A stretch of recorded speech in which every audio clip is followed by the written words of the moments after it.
put together like a machine, and he had a great mind. Everything about him was what you'd want. 'Tis the law, pops the cork in the champagne. Tis the Law is going to win the first leg of the Triple Crown. I've never seen him get tired. Respect the law. 'Tis the law. His structure is just perfect. His bone is perfect. He's left the others behind. He's going to win the Run Happy Travers. He's everything you would look for in a horse. String Music Thoroughbred Investments was created to provide our investors with multiple opportunities to make money and have fun. From pinhooking yearlings that we purchase and train and sell at 2-year-olds in training at OBS, to racing at Saratoga, Keeneland, and Churchill Downs, to having great dinners and getting our investors together. We would love to hear from you as we are getting ready to open our 2023 String Music Fund, as we will be purchasing yearlings this summer at Saratoga and Keeneland. For further information or to contact us, please go to our website, stringmusicti.com. Blood Horse Plus, available through bloodhorse.com, provides exclusive, timely, and unmatched content to subscribers, including Fox Sports, Blood Horse branded weekly programs, a detailed stakes winners section, behind-the-scenes videos from Blood Horse staff, on-demand access to deeper horse statistics, and a $5 monthly credit to equineline.com. Upgrade to Blood Horse Plus today. Hi, my name is Gary Falter with the Jockey Club, and I'd like to welcome everyone to today's online panel. Now, this is the fourth panel in our series of online Zoom panels this year that will go through December of this year. And today's panel will give you expert advice on the importance of developing a business plan. Now, before we get started, I'd like to recognize our sponsors, starting with our presenting sponsors, Bessemer Trust, Stolkeen and Ogden, and the Green Group.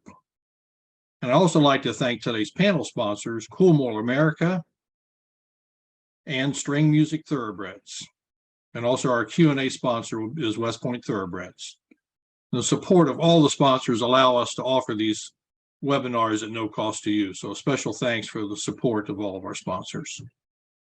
Now, the last two Zoom panels, we stopped at about the 20-minute mark to take any early questions from the audience.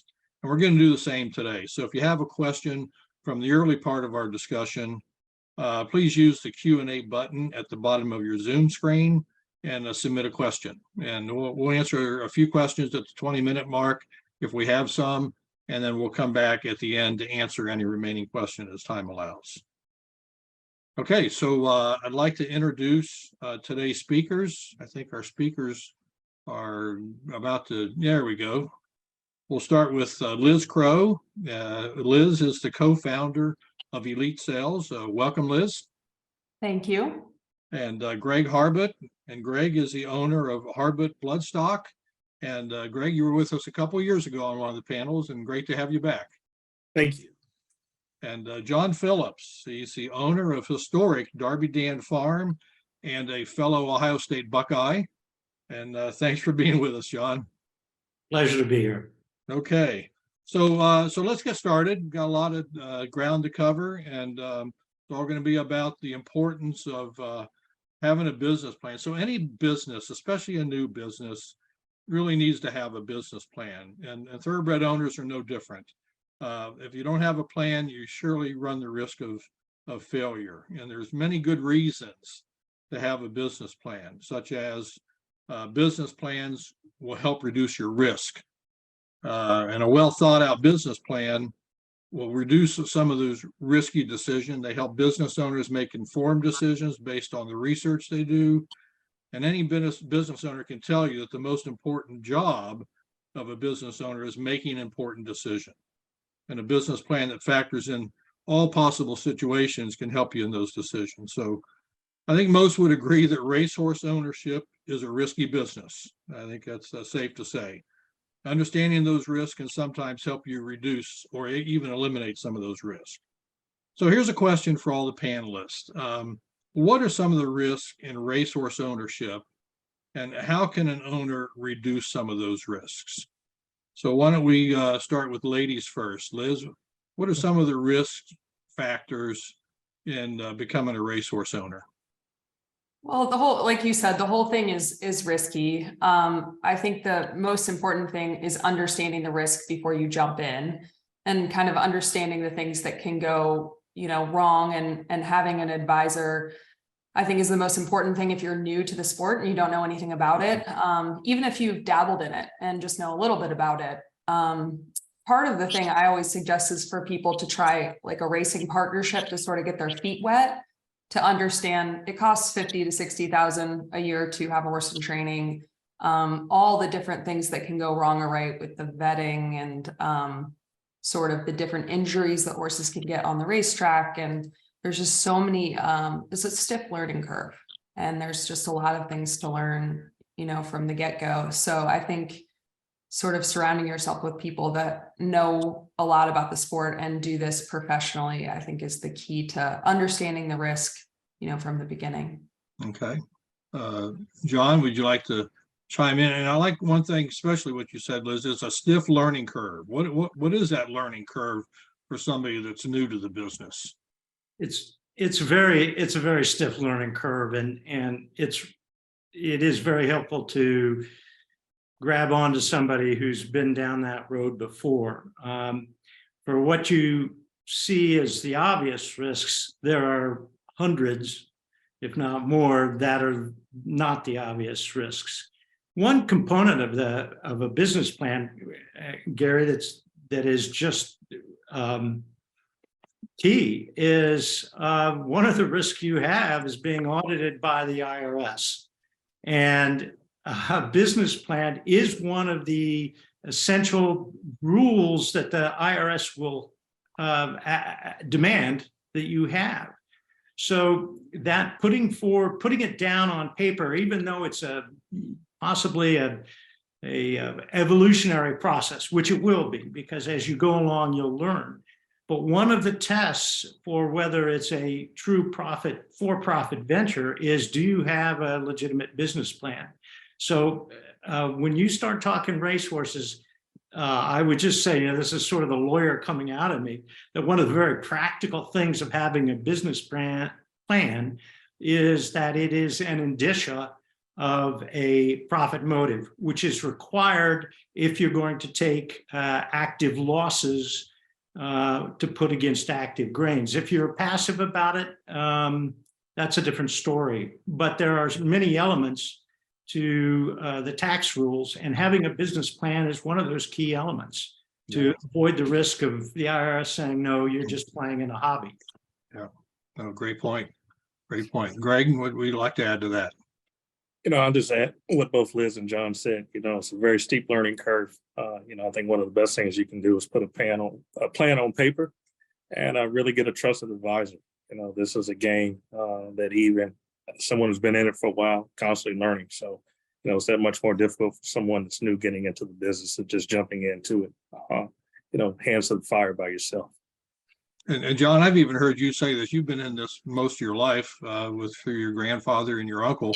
And I've heard you say before, you're still learning. Constantly, never ends. And that's one of the things that is exciting about it. No matter how proficient you are, no matter how famous you become, not that any of us are particularly famous like Bob Baffert or the Phipps family or whatever, but there is always that learning curve that you have. And I should add to Greg's point, there's no such thing as a stupid question. You need to, in your business plan, you need to probe carefully, not just assume, because it's obvious that you're going to say, well, I want to be financially successful, but you got to break that down 1,000 ways. What do you mean by success? Quite frankly, what are specific risks that aren't there? And that requires you to ask questions and keep probing. I think one of the greatest mistakes that a new owner makes is that he doesn't really probe deeply enough into the various areas of the business, largely because to a degree you don't want to feel like you're stupid, but don't ever feel like that, because there really is no silly question, particularly because it's always evolving. The industry is never the same. 5 years ago, it's not the same today. 20 years ago, it's completely different sport, both from the commercial aspect and the racing aspects. So it's an evolutionary process, and you have to understand, even if you have a business plan, I'm going to tell you it's going to change. It's like Fraser said, you have a plan until the first punch is thrown. And that's kind of like what horse racing is about. You have a business plan until all of a sudden it changes again. Yeah. Well, we've talked about the whole need to have a business plan in many of our panels, but we've yet to dedicate an entire panel to that subject. So we're going to take a pretty deep dive into this and try to cover a lot of ground. So, another reason to have a good business plan is to prove the viability of what you want to do in the business versus just passion. And so while many businesses are born from passion, not many will last without an effective business plan. While a business concept may seem sound, things can change once the specifics are written down, you get it down in writing. And often people who attempt to start a business without a plan, will have a lot of hurdles to get over and will often fail. And this is because they don't take into account all the knowledge that is needed and the options to consider, the challenges in front of them, and as importantly, the funds needed to get a business off the ground. And racehorse ownership is no different.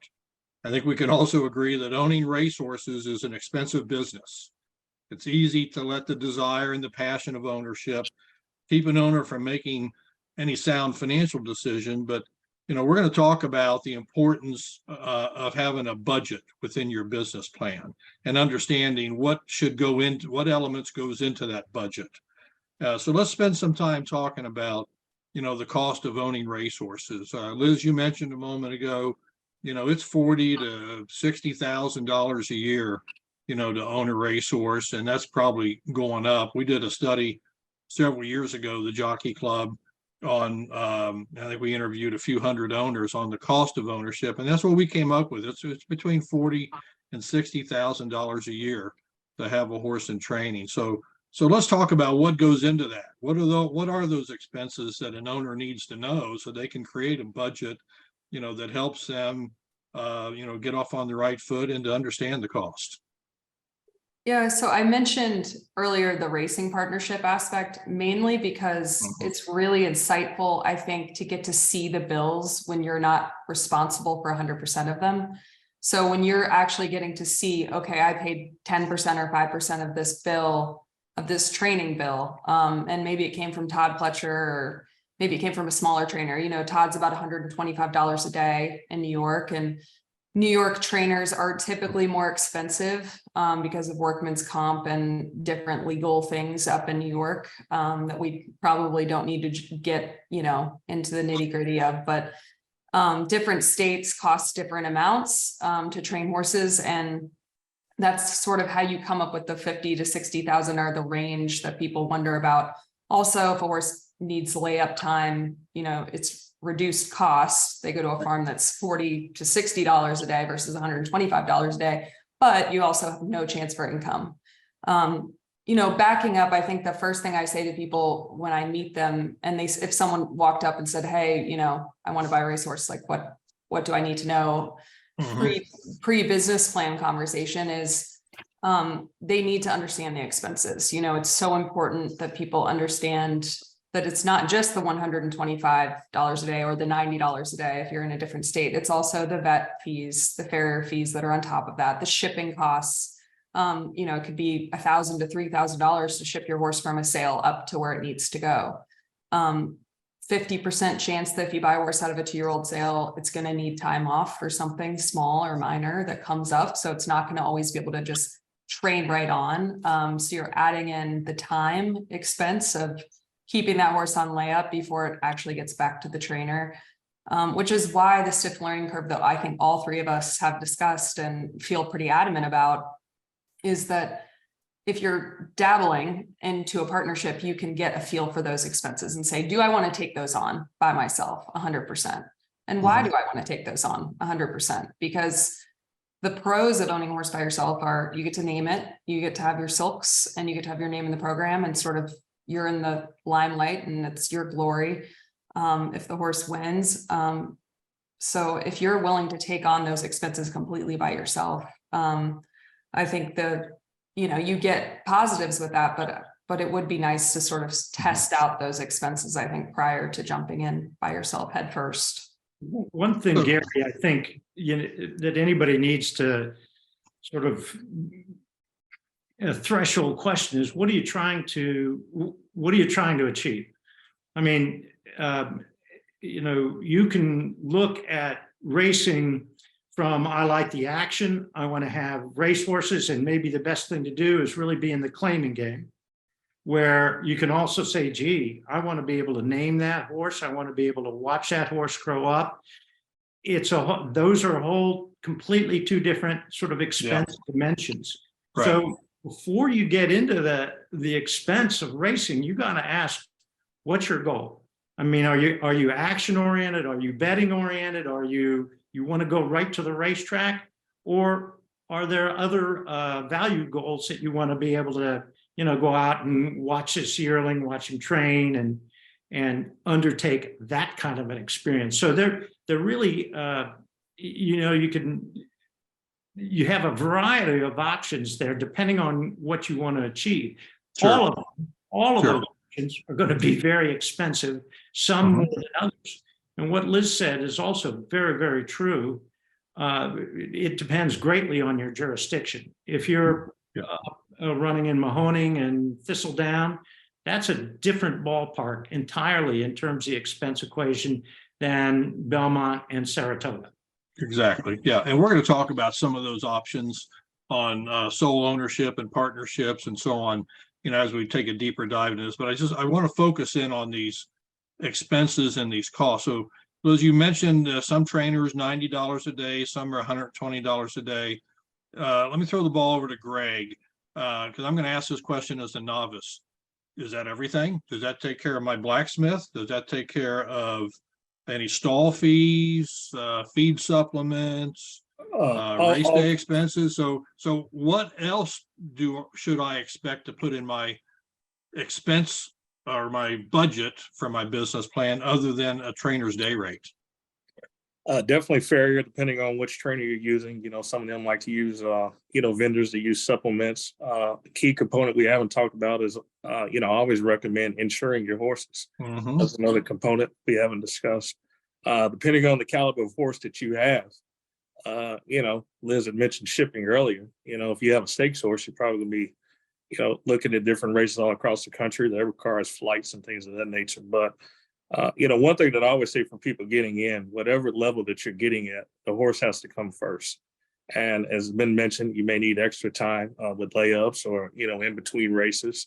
And whatever your budget is, I always say put an additional 30, 40% added to that. And you're probably going to come out ahead as opposed to just sticking with that initial numbers, because with horses, there's always surprises. So.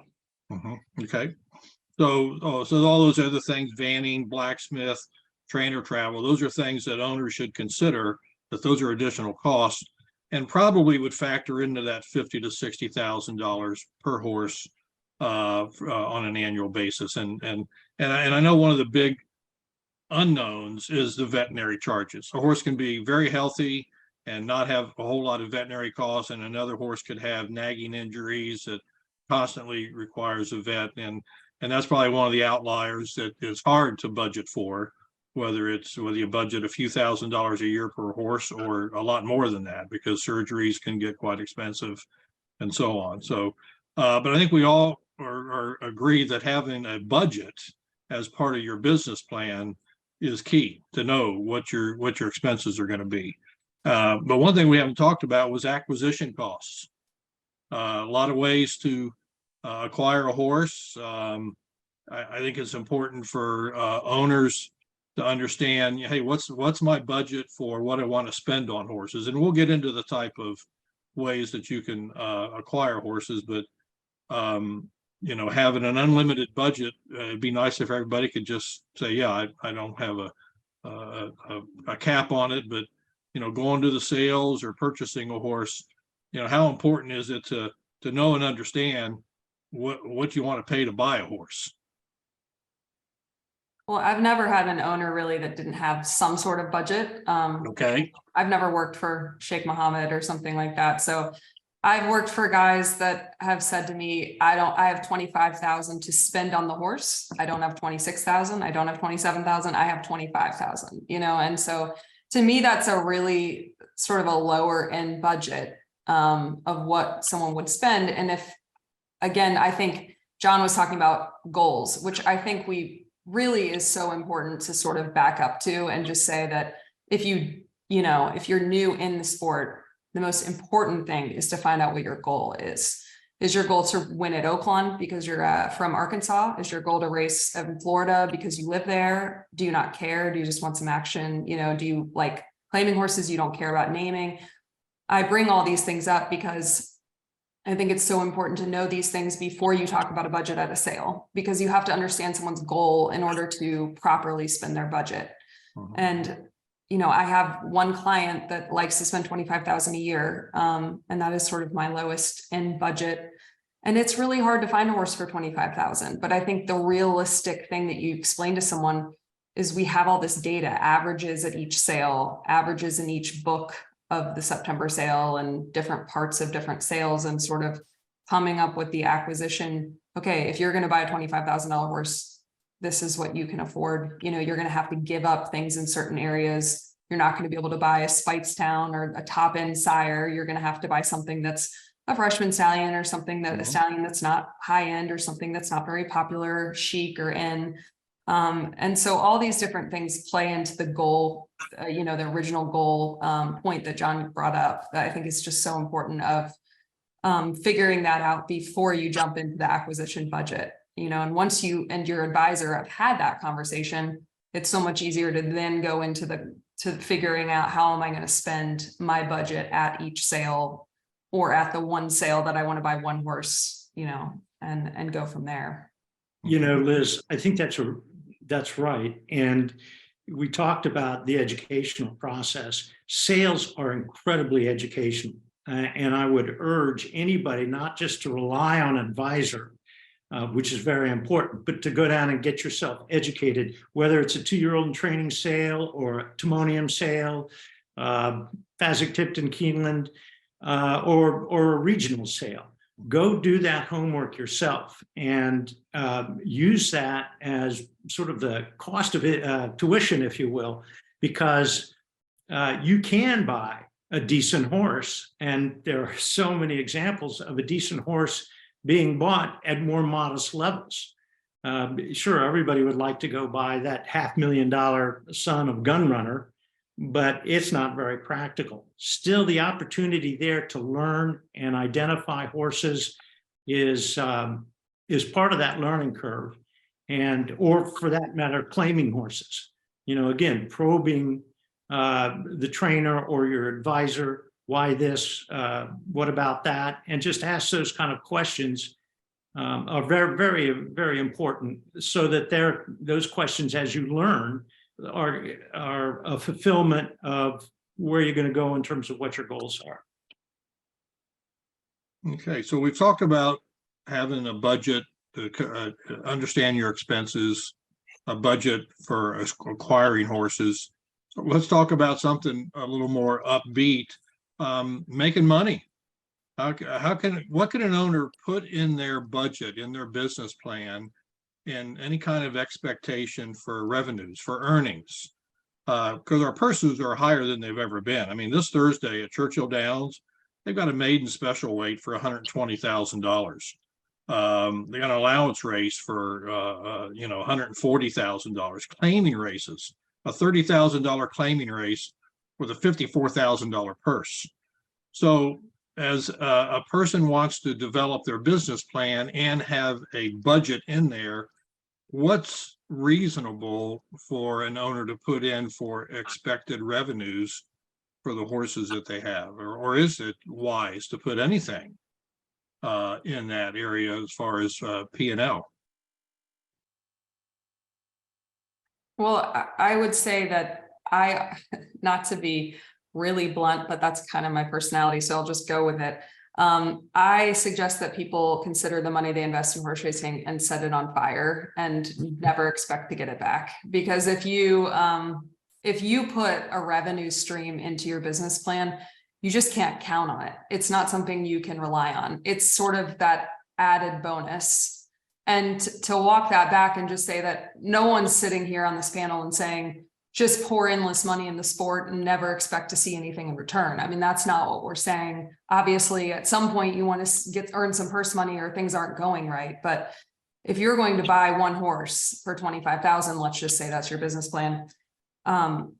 Don't say, well, in a year, I will have won that maiden special weight at Churchill, and I will get 60% of that 120,000.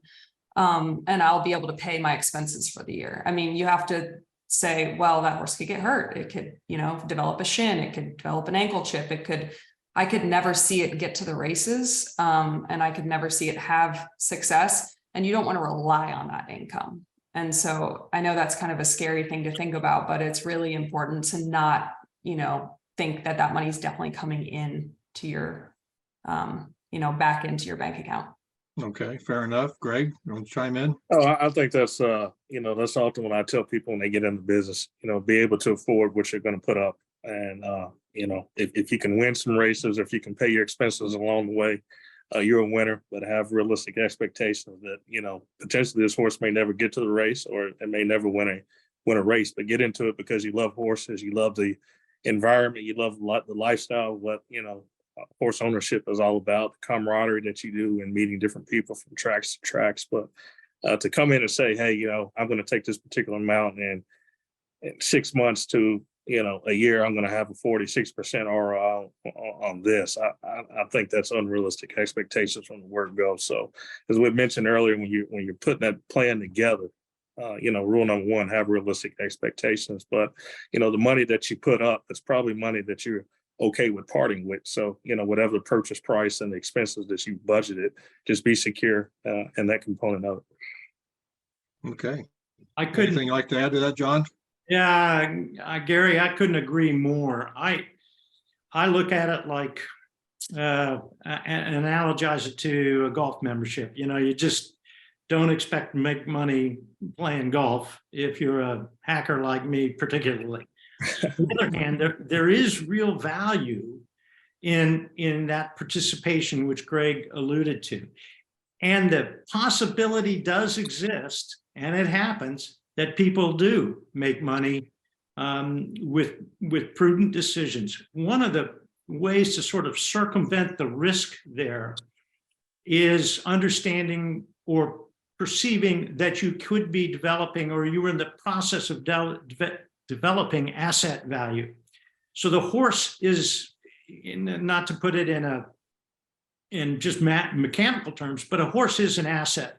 So if you buy a filly for $25,000, and she goes on and say she wins, a few races and has a black type in some Indiana Stakes or Ohio Stakes or the New York Stakes program, that now is much more valuable.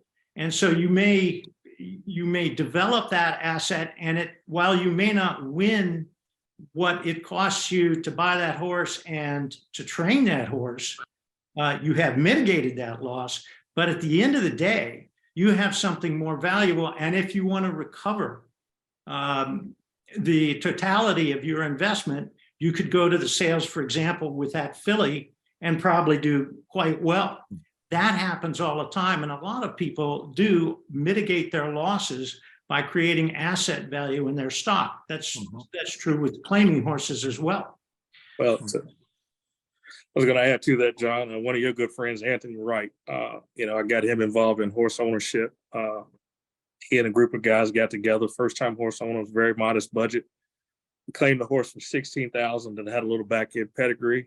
She won a race for that group. We put her in a graded stakes race. She didn't win the race, but she got placed in a grade 3. Wow. A couple months later, I think they sold her for $110,000. So that offset some of the other horses that didn't necessarily pan out, but they were able to continue to increase that particular asset and ended up paying for the whole assortment of horses for 2 years for those individuals. So great point. Okay. Yeah, and I think that the one thing that we haven't sort of brought up yet is this sport is a numbers game. And I think that's buying one horse for 25,000 would be the opposite of what I would probably suggest as a business plan. If you can spread your money out over several horses, you have a much better chance of one of those horses making up the income that you've lost on the expenses and sort of the disappointment of the others. I'll give a quick example. How I got my career started was Monomoy Girl. Obviously, we bought her for 100,000 and we sold her for 9.5 million, and she had 4 million in earnings. She paid for Saul Cumin and Michael Dubb and Stuart Grant, those 3 owners, their entire stable for the year. So they had several other horses that lost. I mean, if they had gone to the sale and just bought a few horses and didn't end up with her, they would have lost money on the year. But that filly paid for so many other fillies and colts that didn't make money or make the races. So that's the dream, right? You want to end up with a horse that makes a lot of money and wins a Breeders' Cup race. And the way to do that obviously is to own more horses and take on a larger stable if you can, and spread your money out across those horses. Okay, let's move on a little bit to setting your goals, and then we're going to pause and take some questions from the audience. So we talked about setting your goals. So here's an element that I think is important to talk about. You guys have already mentioned it. What type of ownership do I plan to pursue? Sole ownership, partnership, racing syndicate, racing club. So there's many, many ways to get into the business. So let's talk a little bit about each of those. So the pluses and minuses of sole ownership. I think, Liz, you already hit on that a little bit earlier. So why don't you go ahead and just kind of reiterate what you had said before. So sole ownership. I have many clients that really enjoy it. They like to be sort of in full control and have their name as the sole owner on the ownership line. You look through a program, DRF Racing Forum, you'll see the owners underneath the horse's name. And if you own the whole horse, it's just your name. And a lot of owners really get enjoyment out of that. You also get your silks 100% of the time. So you get to design and make your silks, which is so fun. I think a lot of owners really enjoy that aspect of it. If you get to a big race, you get all the paddock passes and you get to bring all your friends into the paddock and into the winner's circle. And it's sort of your party and your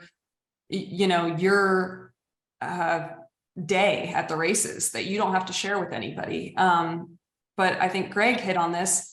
To me, camaraderie is really fun. And I've seen partners become really, really good friends by owning horses together. But the sole ownership aspect, you sort of get to have that day as just you, and then you can have, your wife or your husband, kids and grandkids, and sort of make it all about, your family at the races, versus when you have to share ownership, you have to split those paddock passes up. You may only get to get you and your wife in, or you and your husband in.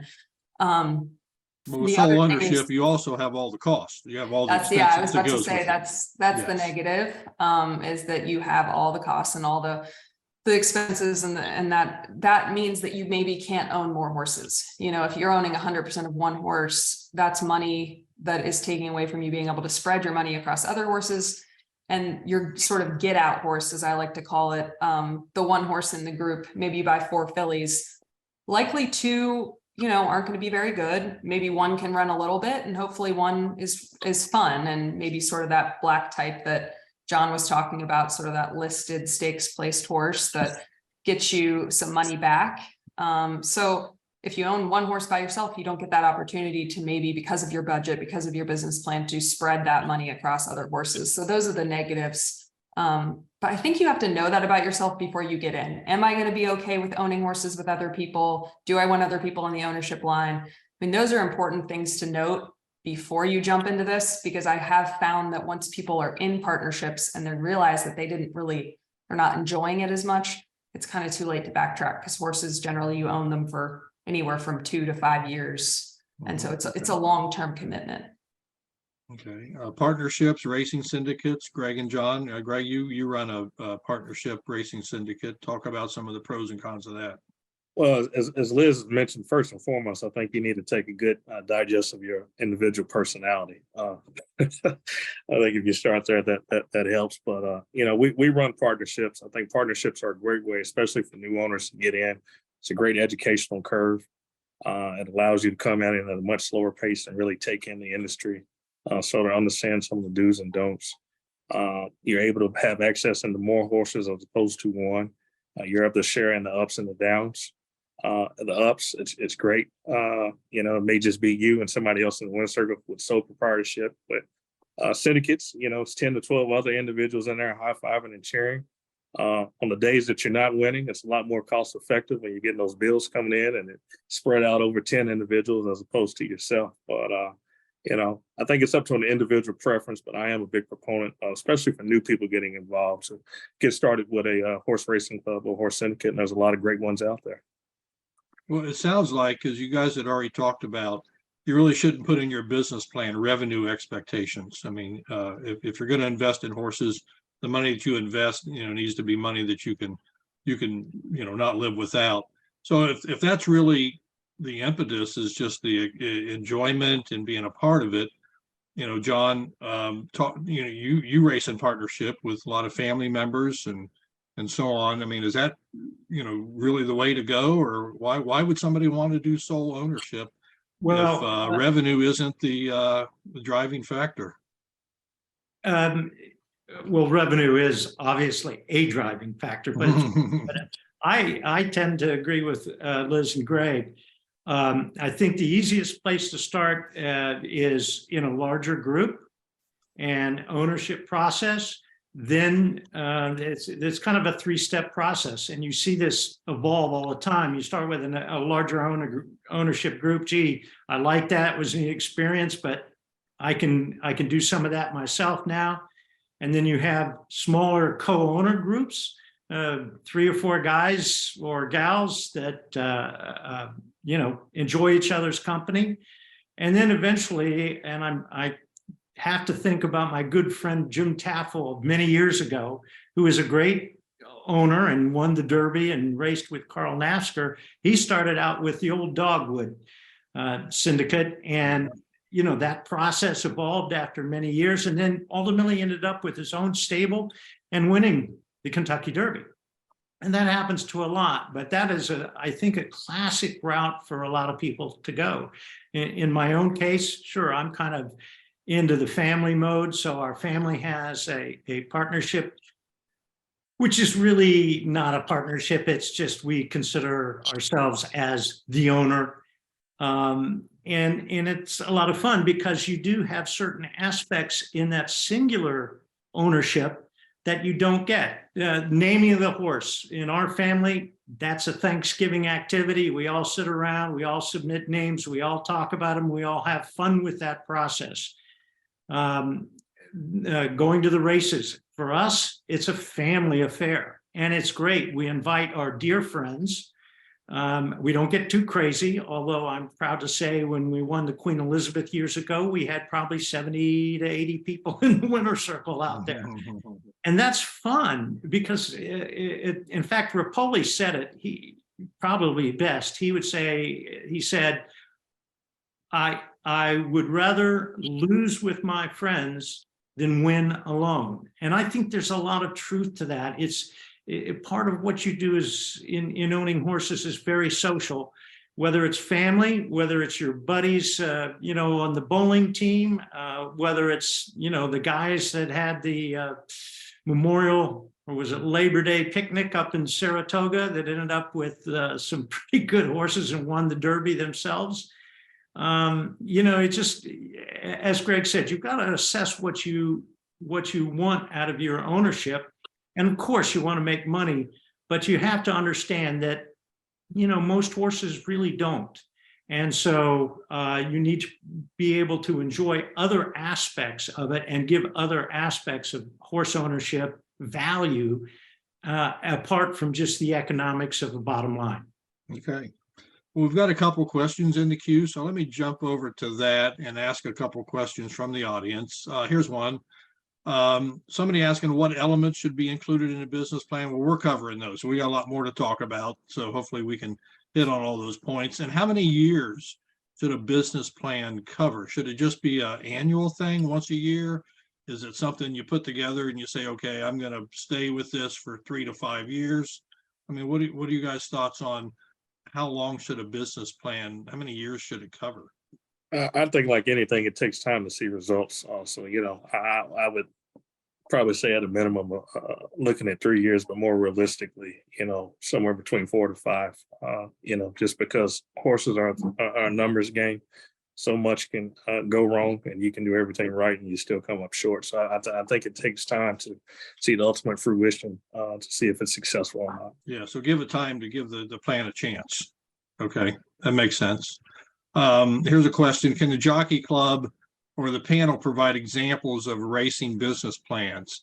I can tell you that on ownerview.com, we have an ownership tab, and it covers many of these points. So feel free to go over to Ownerview, and you'll see a lot of the things we're talking about.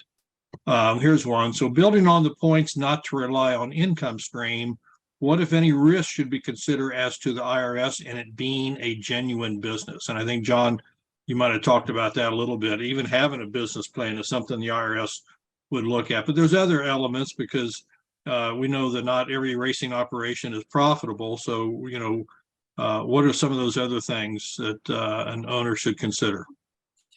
Well, let me just say that the IRS has been very clear about what the composition of a business, or what the composition of a for-profit entity must have.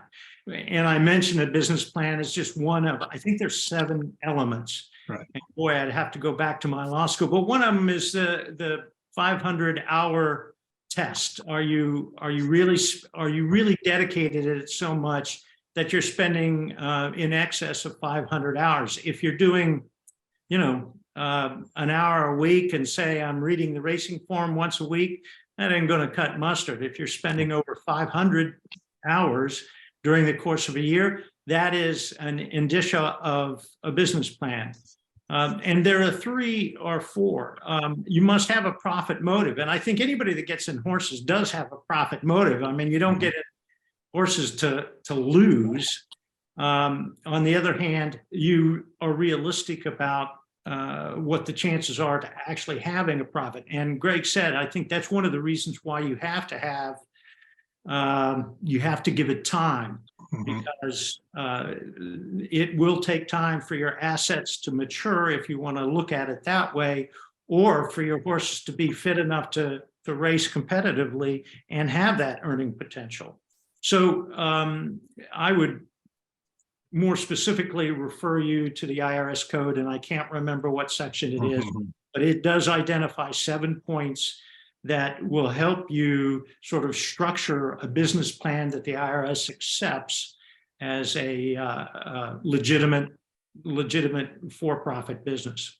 Okay, and I'll also refer our audience to the first panel we had this year in March. We had the members from the Green Group take a deep dive into accounting and tax consideration, and that's all available to you on Ownerview because it's all recorded there. So, all right, appreciate that.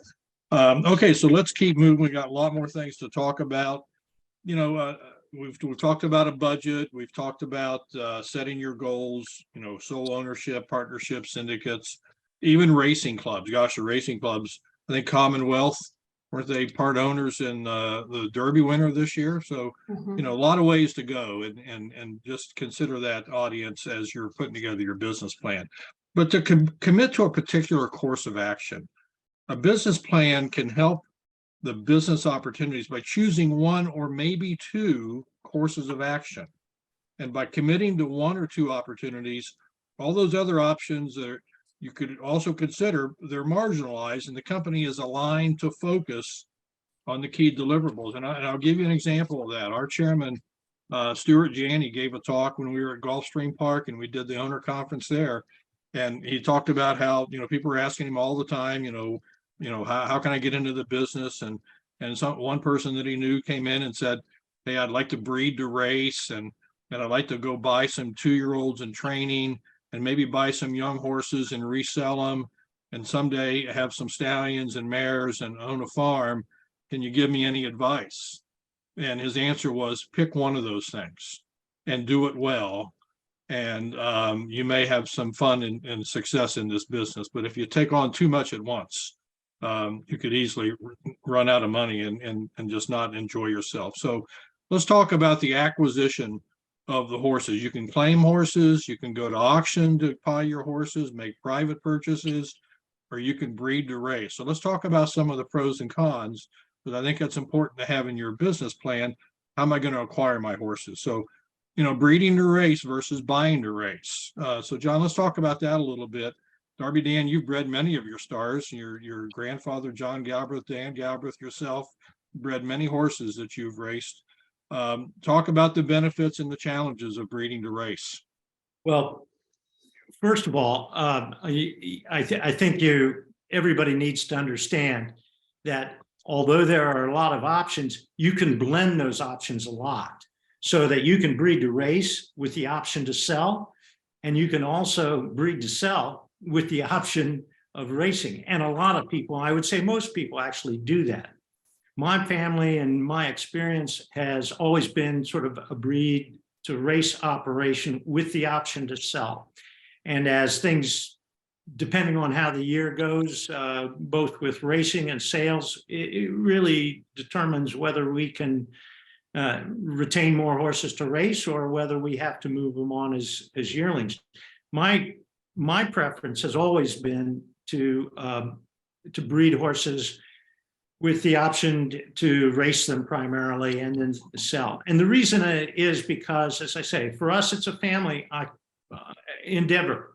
And we, our kids, as we grew up, as I grew up, we loved going out to the farm, fooling with the babies, the mares, understanding the pedigree, watching them foaling them out, and then initially sending them off to training and then naming and the whole anticipation. So our value was found not just in the racetrack itself, but in the whole process that we enjoyed.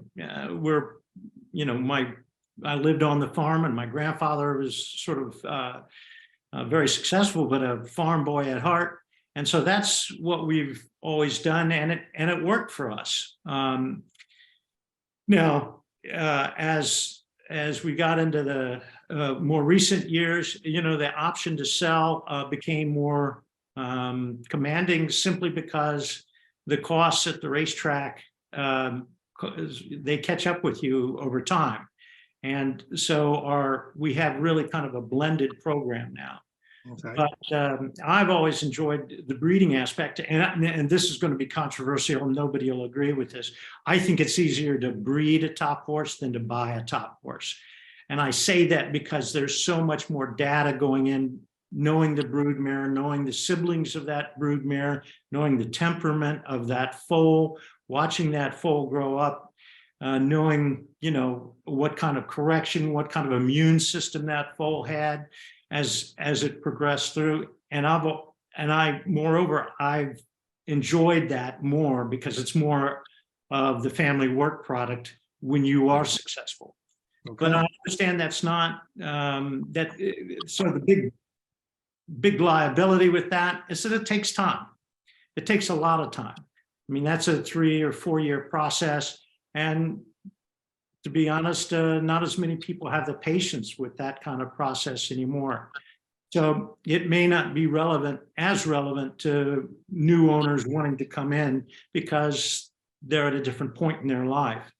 But that's the way we've done it. And I think it's extremely satisfying, and a little more so than just, going to the 2-year-old and training sale or going to the yearling sale and picking one out, which also has its great merits and does have an investment of time and effort, but not quite the same. Okay, well, great segue. Liz, you buy a lot of horses for a lot of clients, with a lot of success. So talk about those options, about buying horses at yearling, 2-year-old sales, and Greg and John, feel free to chime in also. But Liz, talk about that aspect of acquiring your horses at the sales. Yeah, so I think we went back to the goals question. It's all about explaining to a new owner how far you are away from racing. So what John was saying, that, acquiring a mare or a mare and foal, or acquiring a mare and then breeding that mare, I mean, you're really, really far from that foal racing. And so I think it's very important for the owner to understand when you're at a 2-year-old sale and you're buying a horse in June or April, of its 2-year-old year, you could be 3 months from a race. Every now and again, I don't buy this sort of horse, but you can be weeks from a race. Like the Wesley Ward sort of model of running them very early in their 2-year-old year. Right. You could buy a horse in April and run it in June. So do you want that sort of instant action, or are you willing to, like John said, wait through that process? And a lot of people, it's expensive to have a mare and then pay the stud fee and then have that full come out of the mare, and you don't know what you're going to get. It's a total, you don't know what that foal is going to look like. It could have major problems. It could be great. I know what John's saying about, and he does make a good point. And, you said we'd all disagree, but I don't disagree with that. I've had plenty of owners that have a breed to race program and do great with it. It's just about patience and understanding. And so I think backing up and understanding how far are you from a race? And I always have owners ask me that, okay, Liz, if we buy a yearling, what is the process and how far are we from actually seeing that horse in the starting gate? Well, if you buy a yearling, which I think if you had to sort of look at the statistics, I think the most popular thing to do would be buying yearlings. There's more yearlings that trade than any other age group of horses. And so obviously the biggest sale in the world is the Keeneland September sale. They have over 4,000 horses that sell there each year. So probably the most popular thing would be to buy yearlings. And when you're buying a yearling, you have to then send it to a farm. It has to get broken. So you buy it in September, it's getting broken all the way through till April. Then it leaves in April or May or June to go to a trainer. And so you're probably looking at a year from the date of purchase to see that horse run, if everything goes well. Sometimes you're looking at it not running till it's 3. And so you're looking at a 1.5 years or maybe even 2 years until it runs. If you're buying a horse at 2-year-old sale, like I said, it could be 3 to 4 weeks. It could be 6 months. The horse could get hurt. It could be 2 years. You could buy a 2-year-old and not see it run till it's 4. I've seen that happen before. If you're buying a weanling, which is a horse that was just weaned from its mother and is, probably 4 or 5 months from being with the mare, as let's say it was weaned in September and you buy it in November, you're a year away from even being a yearling. So you're 3 years maybe from seeing it run. So it's understanding that and then putting that cost into your business plan. So every year, what does it cost to keep that horse in training? And how far are you from a race? And so to take a horse from a yearling down to the 2-year-old in training, someone to break it, it's probably about $25,000 from the time you buy it until the time it leaves and goes to the trainer. So you're factoring in that $25,000, then you're shipping it $2,000-3,000 up to the trainer, and then you're starting the $100 a day rate, which is different from about $70 to $85 a day rate when they're at a 2-year-old in training farm.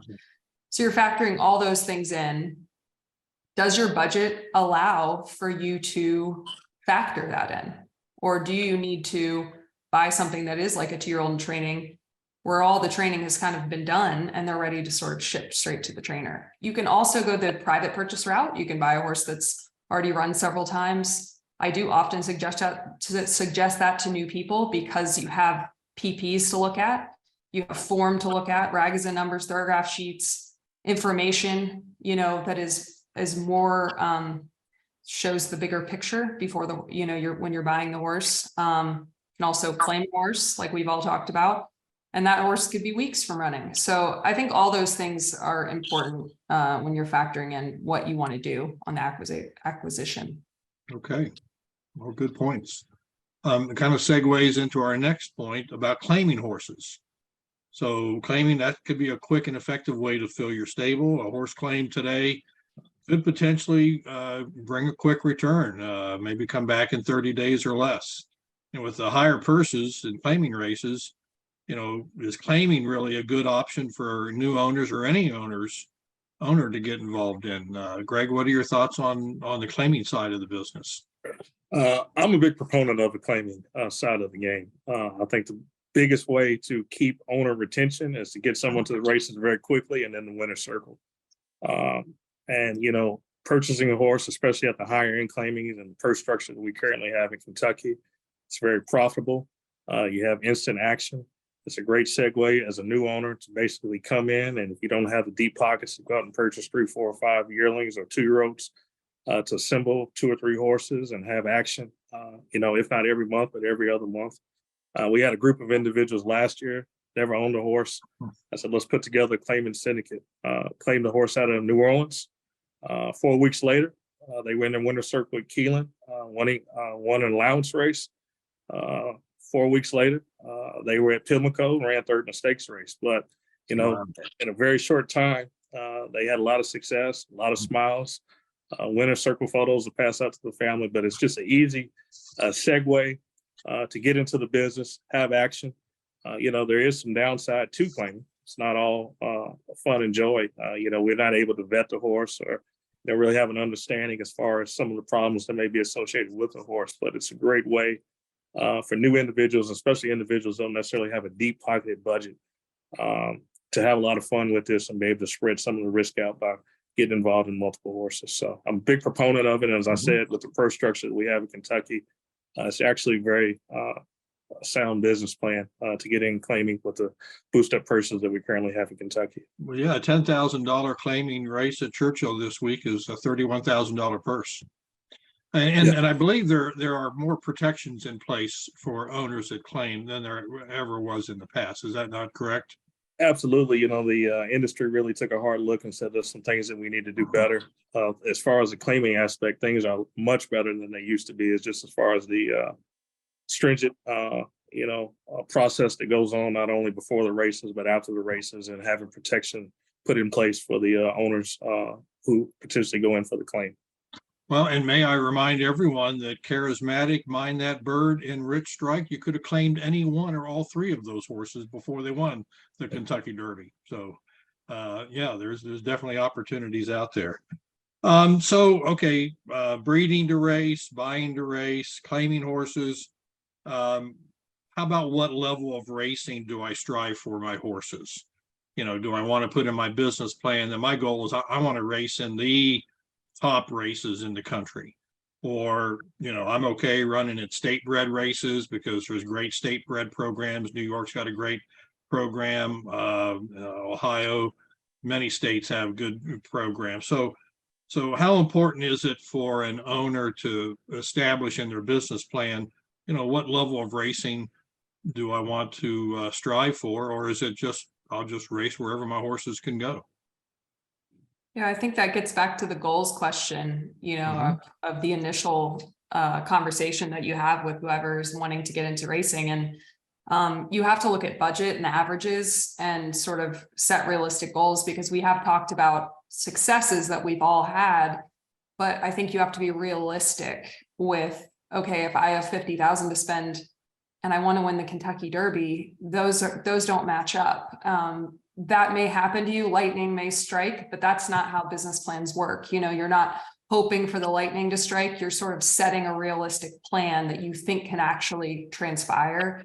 So if you look at horses that run in the Kentucky Derby, the average purchase price is typically around $350. And some years that changes. Some years, there's that weird derby where there's a bunch of horses that cost 50,000 or 60,000. But if you look at those owners, they come and they go, and they're not there every year because it's not a consistent business plan. There's that one guy that got there that one year, but look at Maid, she cost $290. That's sort of the average purchase price that you need to put up in order to win the Kentucky Derby. So I think you need to set realistic goals with what the amount of money that you spend. And while it's fun to dream of that $25,000 horse, it's just not an attainable goal typically. So I think the way that you do that is to sit down and say, okay, what is my goal? Do I love turf racing? Do I love, like I said, Oaklawn, Florida? What do I want to do? What do I want to win? And I love the claiming angle, and if you just want action and you just want to end up in the winner's circle, or you just want to have some beers with your buddies at the races and go to the paddock and say, hey, I own that horse. I own the 8 in the next race. Then claiming, is your route. Why spend all that extra money when that really is your only goal? So I think it does come back to the goals, point of where do you want to end up? Do you want to end up at Royal Ascot, and in which case I think go to the Sales with Wesley Ward and, start spending money and trying to buy some fillies, and they typically cost, $300,000 to $400,000, or, sometimes he's done it with $100,000 horse, but it's in a partnership full of 10 or 12 fillies, and they bought 4 Royal Ascot, and one of them makes it, one of those 12. So you have to factor in the fact that he actually has spent $1.2 million to get that one filly to Royal Ascot. Gary, if I couldn't agree with Liz more. The reality is, I mentioned that business plans are going to evolve. And look, the horse is the epicenter of the whole plan. And yeah, I've never met anybody that says, gee, my goal in buying this horse is to win a $2,500 claimer at Charlestown. Just, everybody's goal is to win the Kentucky Derby or a Breeders' Cup race. But the reality is your business plan is going to evolve, and who you need to listen to is the horse, because the horse will tell you, and the whole process will tell you, I'm only this talented. Now, we hope that they're all, first Saturday in May horses, but the reality is you'll need to amend your business plan essentially to what the horse is telling you. And then one thing I wanted to mention, because I think it's really helpful. Liz and Greg mentioned both of having some diversity within your racing stock, if you can. In other words, more than 1 or 2 horses, because one iron is going to get hot and the other 3 are going to get cold. But in doing so, I think any business plan needs to have a real sound exit strategy for any one of those that clearly are going to drag down your overall goal. And I tend to encourage people to look at each horse as a separate silo, and that if they're going to drag down the whole team of horses, then you need to understand that it maybe is time to, cut the cord and drop that horse into where he really belongs, competition-wise, because it is very difficult, as we've said, to make the whole process go. And so every time you can mitigate yours, and you're going to make some mistakes along the way. I mean, as you pointed out, those three horses that won the Derby were in claiming races. But in fact, I think it's also you need to listen to your horse, where the horse is going to compete, and then adapt to that competition, that level of competition. Okay, we're running a little long, but I do want to cover another point or two. And then if you have questions, please use the Q&A button and send them to us, and we'll jump to those questions. So do I plan to race fillies, colts, or both? So John, you've got a lot of fillies, you've got stallions. Maybe owners in the audience are thinking, hey, if I race colts, maybe I'll get that colt that can be a stallion one day. Talk about the pros and cons of that, and try to be as brief as you can, so we got a few more things to talk about. I'm sorry, I get fillies over colts. I get all excited about these topics, and so I do tend to wander on. No, it's a matter of how much risk you want to absorb. When you're racing colts, if he's not talented at all, it is 0. If you're racing fillies, then the question, and you have limited or no talent, then the question becomes, what's your residual value as a broodmare prospect? My own business plan calls for mostly racing fillies. And the simplicity of that is that because they have residual value, I can bring them back to the farm, or I can go at their end of the racing career, such as it was, and sell them as potential broodmare prospects. I think it's a risk assessment there as to whether you want to race fillies or colts. And frankly, there's a risk assessment similar to that on turf and dirt. Okay. Liz, do you have clients that buy nothing but colts because they're hoping for that Derby horse, or they're hoping for that stallion prospect, or, maybe you just kind of give us some insight on your thoughts on the chance of buying a colt that's going to retire as a stallion one day?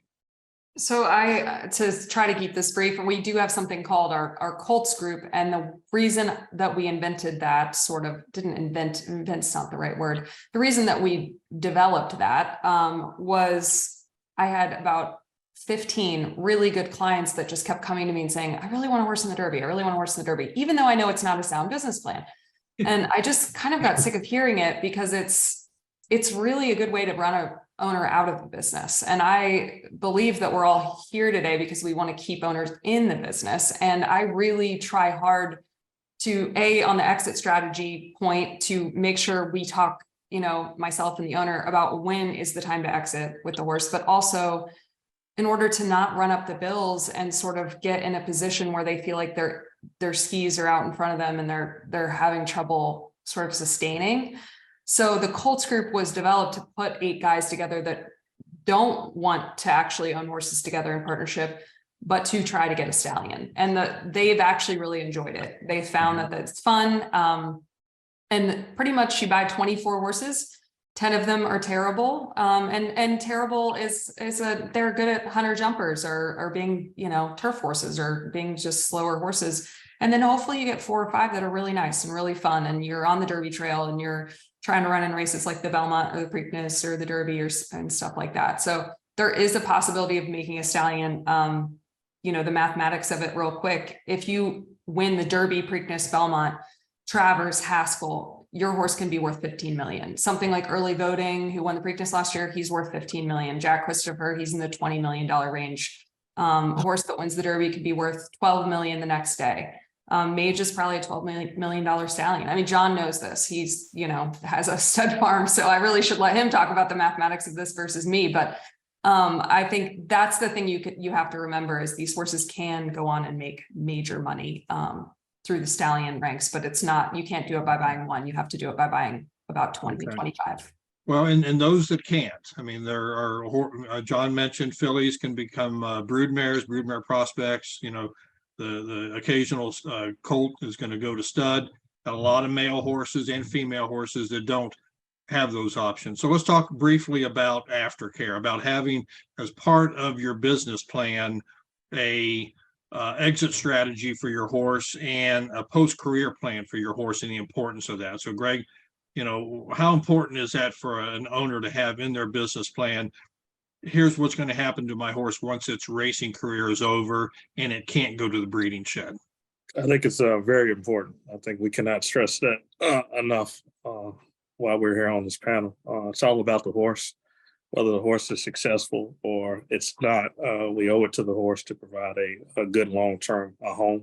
That's definitely something that I encourage to be put in the budget for each client that comes into the business. And, like Liz had mentioned, even if the horse doesn't make it as a racehorse, there is other endeavors that they go on to do, and whether it's eventing, hunter, and jumper, and they have very successful careers. But I think it's important that money is set aside for the aftercare of the horses after their racing career or our breeding career is over. And John, at one point you were the head of the Thoroughbred Aftercare Alliance. Just talk about that briefly and what impact that's made in the industry. Absolutely. The Thoroughbred Aftercare Alliance is an industry initiative that really funds 171 facilities that are retraining facilities and rehoming facilities, as well as some of them are, long-term care facilities. There is really no reason now for any horse to be cast aside and end up in a bad situation, because that opportunity to give a second career to a horse, there are a lot of facilities, a lot of organizations that are reasonably well funded. The funding for those organizations, it goes about $5 million a year. It is distributed. And anybody in the Jockey Club or any trainer that's worth its weight in salt will understand where those options are, and you should avail yourself of understanding that they are definitely there. And there's lots of ways now to protect your horses, and people like Liz or Greg, trainers, all you need to do is ask the question, and that question could be answered. And what I've heard from many who are involved in that thoroughbred aftercare arena is, as an owner, know when to say when. Retire that horse when he or she is still sound and can enjoy and be retrained for a second career that could go easily 20 years. Yeah. The most dangerous thing is to push that horse that one last time when he's so busted up or she is so busted up that there isn't an opportunity for a second career, because obviously long-term care is very expensive compared to retraining and recycling, if you will, a horse for other careers. And the demand for horses is good horses that are at least sound is there. Okay, well, hey, I think this is a good time to wrap up our panel discussion. So we're going to move to our final Q&A session. But while we sort through the questions, let's hear from our Q&A sponsor, West Point Thoroughbreds. How do you become the gold standard in racing partnerships? One horse, one partner, one victory at a time. Congratulations to all our partners who have made West Point the gold standard for the last 3 decades.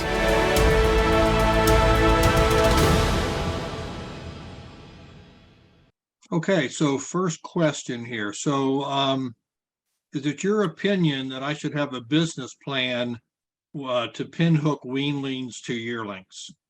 If that's my plan, should I develop a business plan? Yes, absolutely. Yes. Any part of this business you should have a business plan for. Okay. Prep for 2-year-olds and training sales. Can the panel shed some light on what the day rates are and what consigners typically charge as a percentage of the sale price, so commission? We had talked about day rates for horses in training. How's that any different for 2-year-old and training sales? And so it's like 70 to 90 a day. Actually, most people are above 75 now, 75 to 90 a day to keep the horse in training. Just like any consignor, they charge 5%, when they sell the horse, and any of the sales is the 2-year-olds. So it's just 5% commission, and you pay 5% to the sales company as well. So it's 10% off of your sales price. Plus I usually add about 25,000 per horse to get them from yearling to the 2-year-old sale, then deduct the 10% commission. Okay. How many mares would you recommend starting out with if you are planning to breed for the weanling or yearling sales?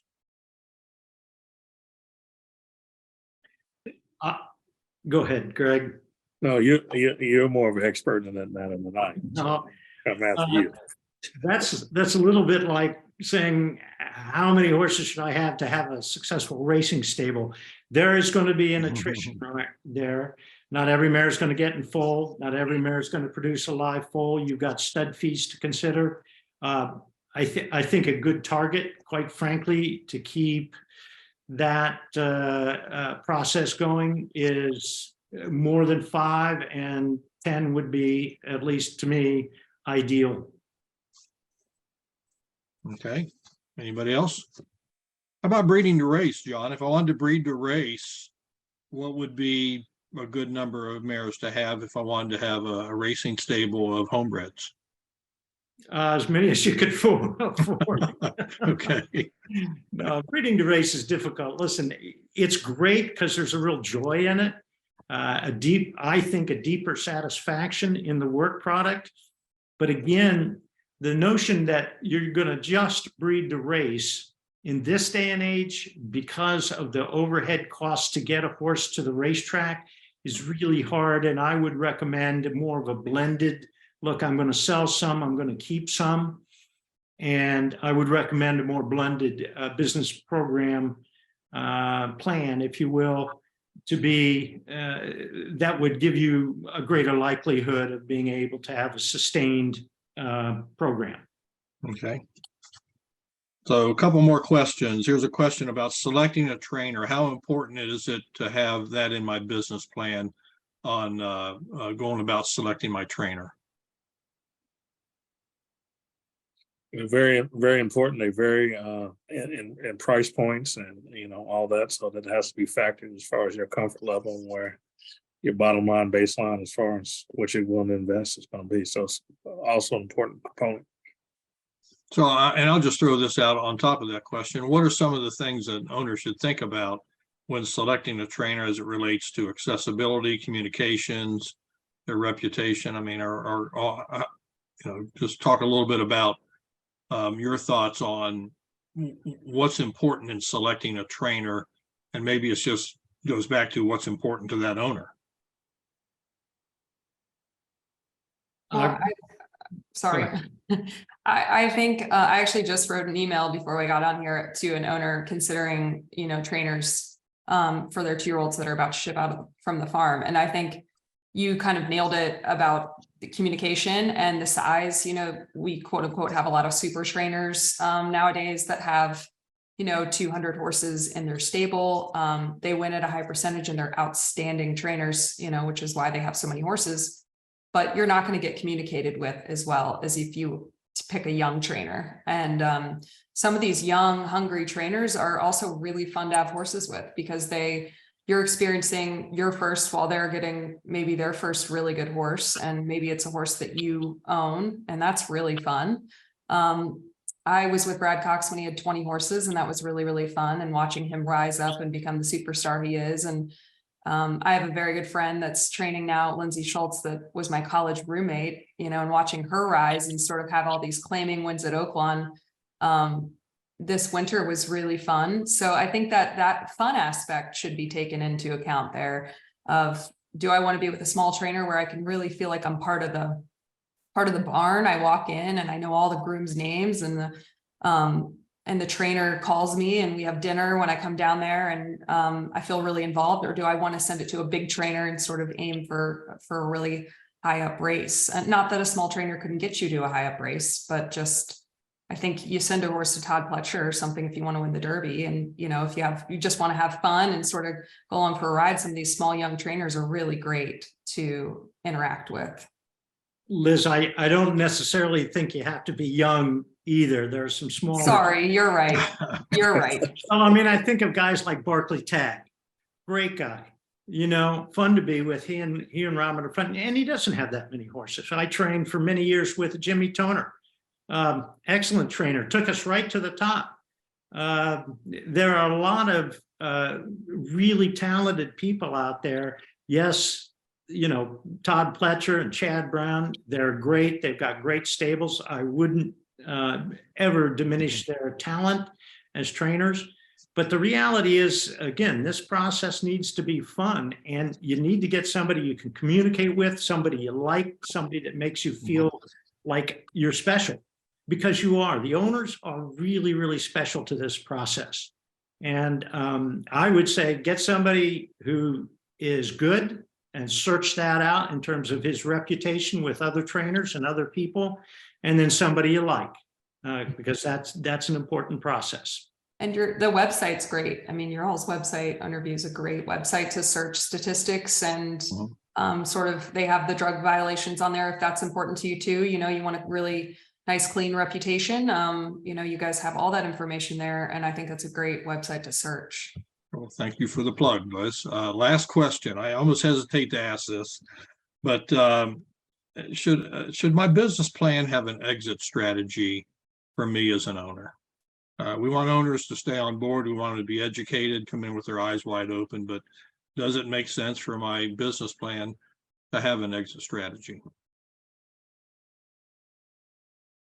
I think that's a tough question.